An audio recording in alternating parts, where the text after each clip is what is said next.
Ok, minha gente, já de volta e feliz da vida, né?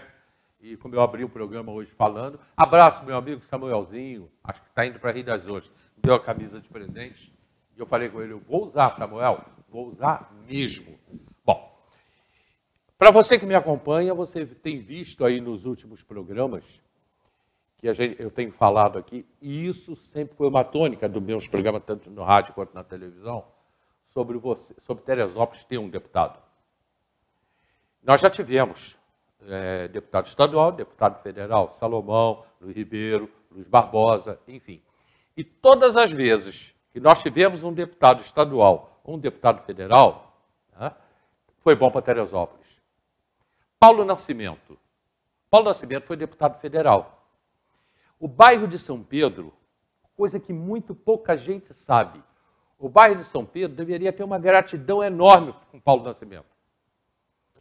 Aquela galeria que foi feita, a segunda galeria, que foi feita no governo Tricano, a primeira foi no governo Celso Amazo, a segunda no governo Tricano, que acabou com a enchente na praça, tá? Essa galeria foi um pedido de Paulo Nascimento quando ele era deputado. Essa história, eu estava na Rádio Teresópolis, Paulo Nascimento estava em Brasília. Eu botei Paulo Nascimento no ar, ele falando sobre isso. E política é assim. E eu vou até dizer para vocês como é que isso conseguiu. Sabe dessa história, Salomão? Como é que isso veio para Teresópolis? Na época, o presidente Fernando Henrique Cardoso, ele precisava, teria ou não reeleição para presidente. E isso corre realmente obra, né? As promessas são em troca de obras. O Paulo Nascimento conseguiu trazer para Teresópolis essa obra no governo Mário Tricano, essa obra que foi uma verba federal. Tá? Por quê? Porque nós tínhamos um deputado, estava lá em Brasília, Paulo Nascimento. Então, a importância de termos um deputado para Teresópolis. E tantas coisas aí o Salomão daqui a pouco vai falar sobre água na Fonte Santa, na região ali da Fonte Santa, Faetec, tanta coisa que a gente tem em função de termos um deputado. Tá? E agora nós estamos sem deputado. Esse é um dos assuntos que eu vou conversar com ele. Boa tarde, Newton Salomão. Aliás, à vontade, pelo distanciamento, sem a máscara.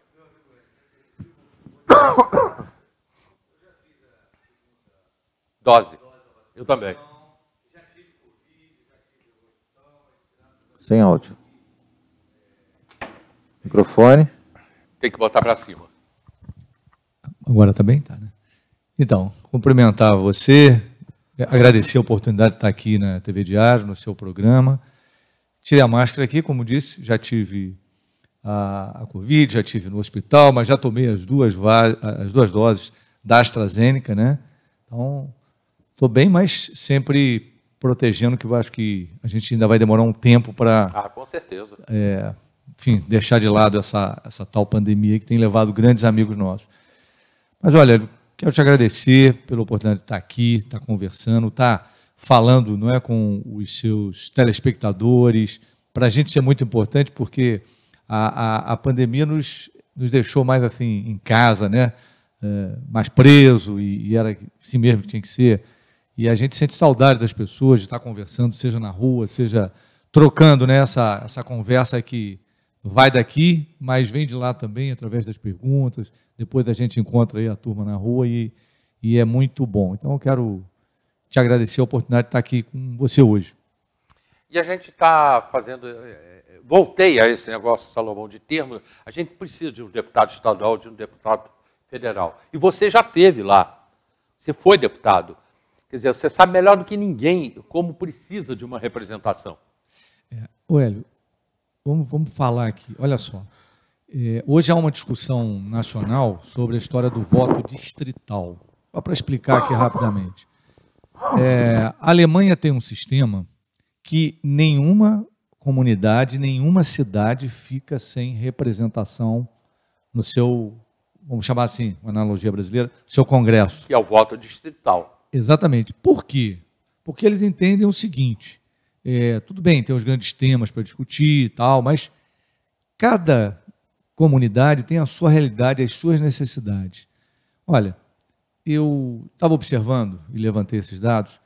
Em 2018, havia uma ânsia da população, de um modo geral, todo o Brasil, né?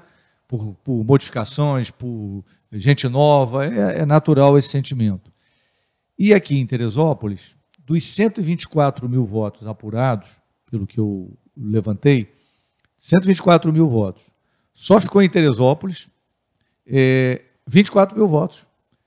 Eu fiz próximo de 14 mil votos, o Maurício Lopes fez próximo de 6 mil, o pastor Márcio, parece que me fez em torno de 3 mil, a candidata do PSOL fez em torno de 1.000. Então, dos 124 mil votos... Perdemos 100.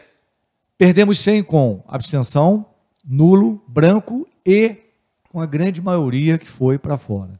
Para você ter ideia, nós não vamos citar nomes, mas nós tivemos o segundo colocado, eu fui o primeiro, tive mais votos do federal, mas o segundo colocado foi uma pessoa que não é de Teresópolis, que veio uma vez só de Teresópolis, eu tenho certeza que nem conhece Teresópolis, mas eu entendo naquele momento, não é, de novidades e tal, mas a pergunta que deve se fazer é o seguinte: que benefício isso resultou para o Brasil, para o Estado e para Teresópolis, né? A gente sempre tem que olhar os três, nas três esferas.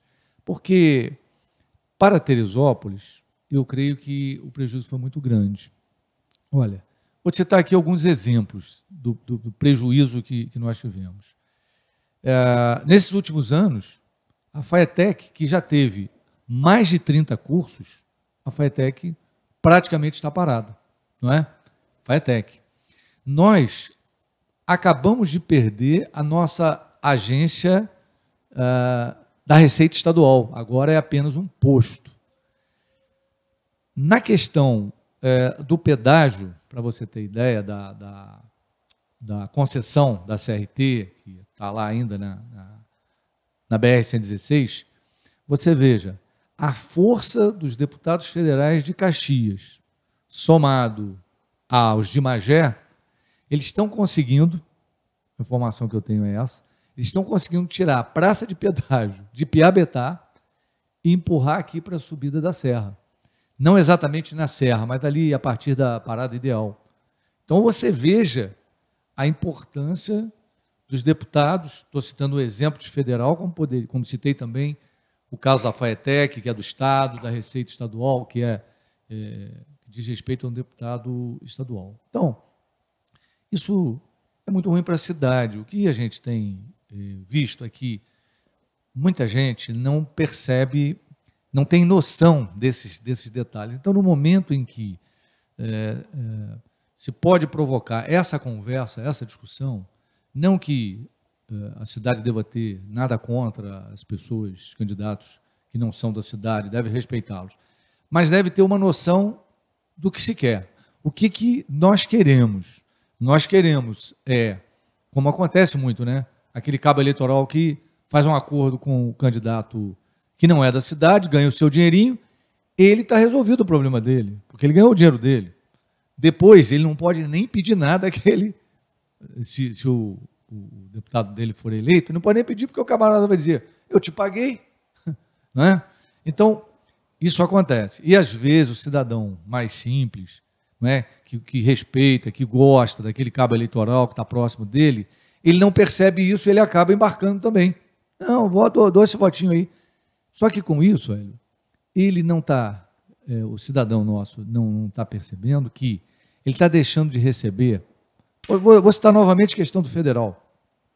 Um deputado federal hoje tem um negócio chamado orçamento impositivo. O que é isso? Ele tem, no mínimo 15 milhões que ele pode destinar aos municípios, aos órgãos públicos e a entidades filantrópicas. Por ano. De 15 a 18 milhões. Está variando isso aí. No mínimo 15. Depende do orçamento, né? Até entidades filantrópicas cadastradas em Brasília, direitinho, pode receber esse recurso.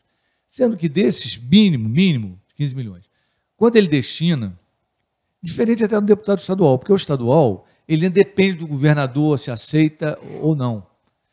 O deputado federal, como tem essa coisa do orçamento impositivo, o que ele destina, nem o presidente da República pode negar. Se o presidente da República diz assim, não quero que mande esse dinheiro para lá, ele não pode. E ele tem que destinar o dinheiro. Ele tem que destinar. Tem que vir. Tem que vir. Então, e desses 15 milhões, Hélio, a metade vem e tem que ser usado na saúde. Hélio, nós estamos vivendo o drama da pandemia. Não havia lugar no Brasil preparado para receber uma pandemia, a gente sabe disso. Mas também nós temos que entender que esse tipo de problema, é até ruim a gente falar isso, mas vamos falar a verdade aqui, né? Isso aí pode se repetir, porque esse negócio de vírus hoje tem vírus até não querer mais. E nós precisamos lutar para que a nossa cidade, a nossa região, esteja preparada para essas questões da saúde, desde vamos dizer assim, das questões convencionais, o problema, não é, que cada dia mais se agrava, do câncer, da hipertensão, do diabetes, desde essas questões até a gente se preparar, porque vamos que daqui a pouco apareça outro tal do vírus aí, que destruiu tantas vidas nossas. Sendo que algumas vidas nós perdemos, você sabe disso, Hélio? Perdemos por não estar estruturado na saúde, né? Isso não foi um problema especialmente daqui, em todos os lugares nós tivemos isso, né? Então, refletir sobre isso é muito importante. Claro que também a gente não pode, em nome de eleger alguém da cidade, qualquer um, não. É muito importante analisar as pessoas, a história, a capacidade de trazer recursos, de cumprir compromissos com o município, né? Com a região. Isso é muito importante. Então, nós já tivemos em algum momento, 1998, a cidade se uniu e elegeu um deputado federal e um deputado estadual. Nós tivemos representação no Congresso e na Assembleia Legislativa.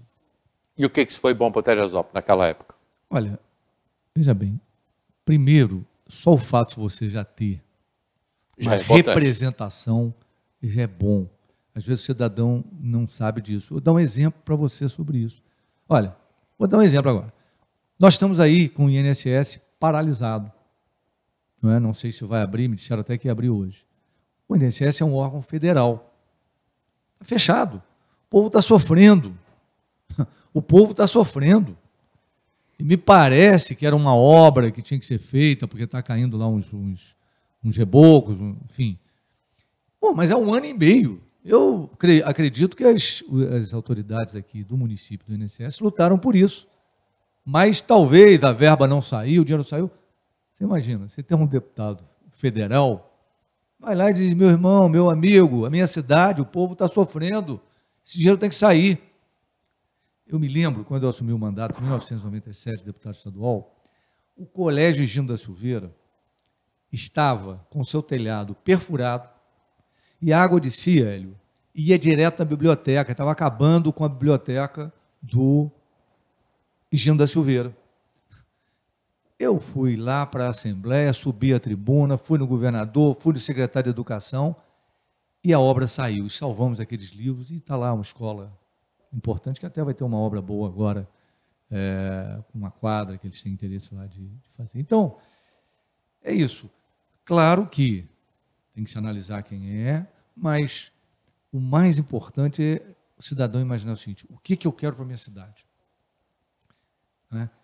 Nós temos que trazer recursos para a cidade. Isso eu digo, não é só no campo político, não, no campo comercial também.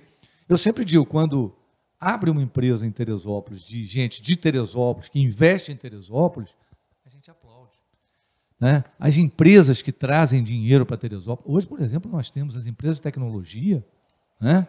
Geram emprego e trazem muito dinheiro para Teresópolis. O agricultor traz dinheiro para Teresópolis, né? E outros.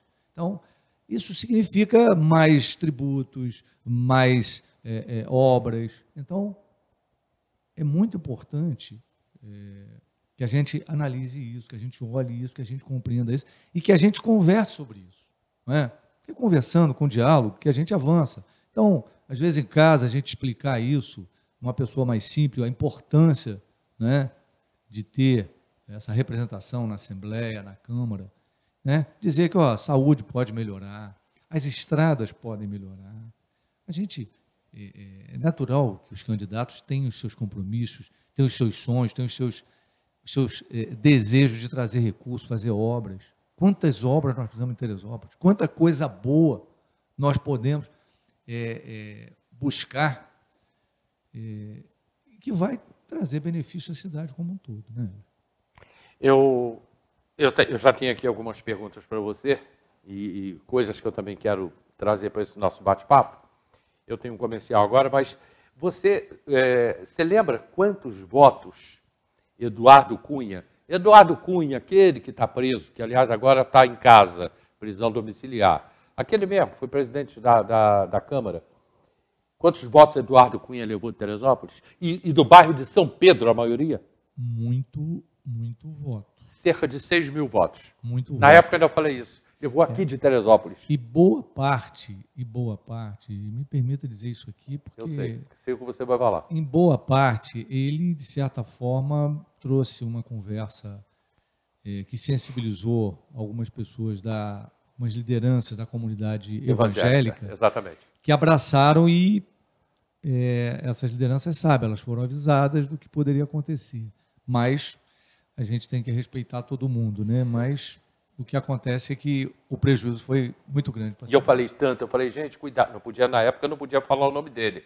Mas eu falei, gente, cuidado com candidatos que estão vindo de fora, candidato que está de fora botando muito dinheiro no bairro de São Pedro, botou um dinheirão no bairro de São Pedro, tá? Eduardo Cunha recebeu uma votação muito expressiva aqui em Teresópolis dos nossos irmãos evangélicos, que trabalhou, ele, por ser evangélico, pertencia a uma igreja evangélica, não me lembro agora qual é.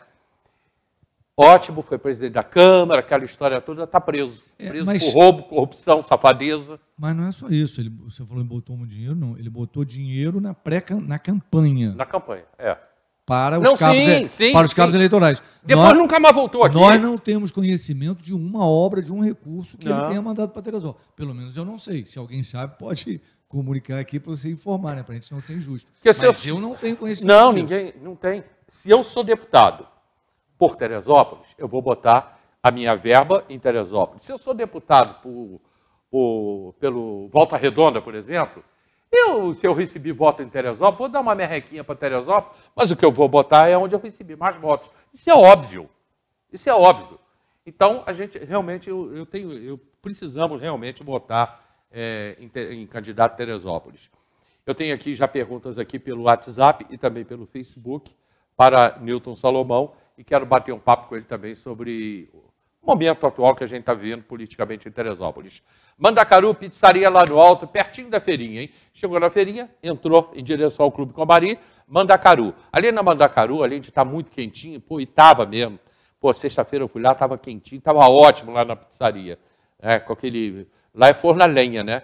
Fiquei lá batendo papo com a Roberta, estava muito bom, muito bom. Nós estivemos lá comendo uma pizza, tomando um vinho, estava muito legal, porque está muito quentinho lá dentro por causa do forno a lenha. Então, pizzaria Mandacaru, ok? A gente volta já.